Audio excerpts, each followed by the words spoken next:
Hi guys, so pauwi na ako. Ayan, ito pa ako sa UP, andun yung College of Dentistry. And today, nag-whole day endo ako. 3 out of 4 canals na obturate ko na. Isang kanal na lang. Next week! Yun yung... yun yung case na... parang mahihimatay ako sa kaba. Kinakabahan pa rin ako until ma-final resto siya. As in, ma-onlay ko siya. Well, medyo mawawala yung kaba ko pagka na-GI barrier ko na. Or orifice barrier.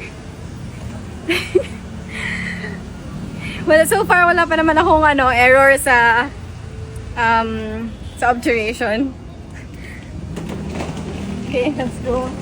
Andito na ako sa College of Ginagawa. Public health. Shit. And then, nandun yung College of Medicine dun.